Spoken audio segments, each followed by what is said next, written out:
الحمد للہ وحدہ لا شریک لہ والصلاة والسلام علی من لا نبی بعد۔ پارہ نمبر 17 سورۃ الانبیاء۔ چونکہ اس صورت میں اللہ تعالیٰ نے انبیاء کا تذکرہ فرمایا ہے، تقریباً 17 انبیاء کا، اس لیے صورت کا نام ہی سورۃ الانبیاء ہے۔ پہلے تو اس میں دنیا کے زوال کا ذکر کیا، وقت حساب کے قریب آنے کا ذکر کیا، پھر اس میں مشرکین کی گندی حماقتوں اور گندی عادات کا ذکر کیا۔ کبھی قرآن کریم کو جادو کہتے ہیں، کبھی شعر و شاعری کہتے ہیں، کبھی خواب و خیال کہتے ہیں، کبھی افتراء کہتے ہیں، کبھی من گھڑت کہتے ہیں، کبھی کسی سیکھا ہوا کہتے ہیں، سب ان کے الزامات ہیں۔ اللہ تعالیٰ نے پھر ظالم قوموں کا انجام اس کے اندر بیان کیا، فلاں قوم کا یہ انجام ہوا، فلاں قوم کا یہ انجام ہوا، اور 17 انبیاء علیہ السلام کا ذکر فرمایا۔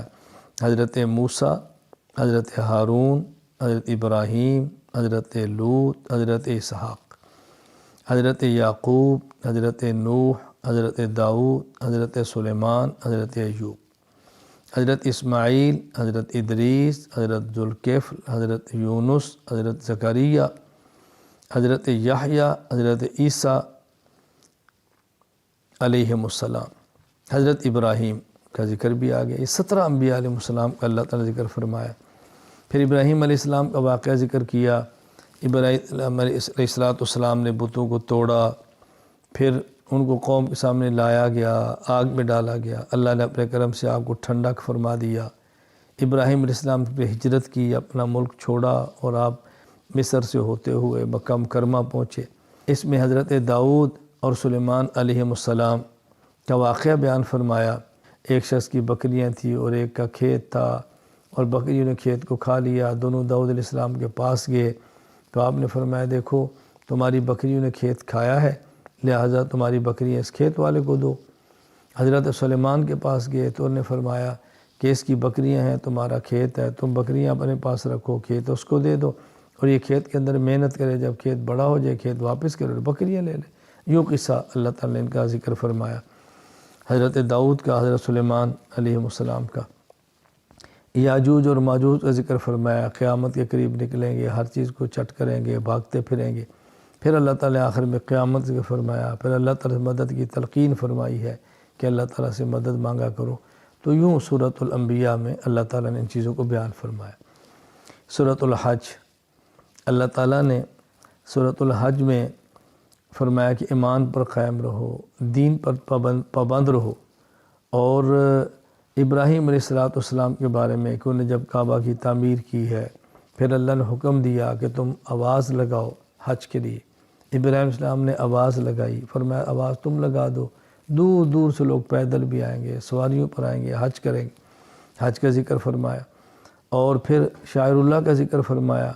یہ حج ہے، یہ کعبہ ہے، یہ قربانی ہے، اللہ کی شاعر ہے، ان کا احترام کرو، ان کا عزت کرو، ان کا خیال کرو۔ پھر اللہ تعالیٰ نے یہاں پر جہاد کا ذکر فرمایا ہے، قتال کا ذکر فرمایا۔ آیات یعنی یوں سمجھیں اس صورت میں جہاد اور قتال کی اجازت دی گئی۔ اذن للذین یقاتلون بانہم ظلموا، فرمایا ظلم ہوا ہے، تم ہاتھ تلوار اٹھاؤ، اور اگر یہ جہاد نہیں ہوگا مظلوم پس جائے گا، عبادت گاہیں ختم ہو جائیں گی، عبادت گاہوں کو مٹا دیا جائے گا، ان کا تحفظ جہاد سے ہی ہوتا ہے، تو جہاد اور قتال کی اجازت دی ہے۔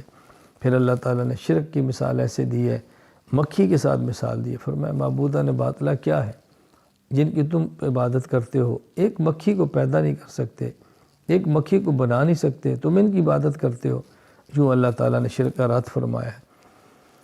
پھر آخر میں ایک بات خلاصہ سمجھا دیا کہ دیکھو دعوت پہنچاؤ، جہاد کرو، نماز کی پابندی کرو، زکوٰۃ ادا کرو، سارے کام تم نے کرنے ہیں، لیکن ان سارے کام کرنے کے باوجود دشمن کے مقابلے میں بھروسہ اللہ پہ رکھنا ہے۔ نعم المولا نعم النصیر هو مولاکم فنعم المولا و نعم النصیر۔ اللہ تعالیٰ چاہتے ہیں تم اللہ کے تابع فرمان بن کے رہو، اور اللہ ہی حقیقی مولا ہے، اللہ ہی حقیقی مددگار ہے، یہ بات سمجھائی ہے۔ تو ہم نے اعمال شریعت کا خیال بھی کرنا ہے اور بھروسہ اللہ کی ذات پہ رکھنا ہے۔ اللہ تعالیٰ میں اپنی ذات پر کامل اعتماد، توکل اور بھروسہ عطا فرمائے۔ وآخر دعوانا الحمد للہ رب العالمین۔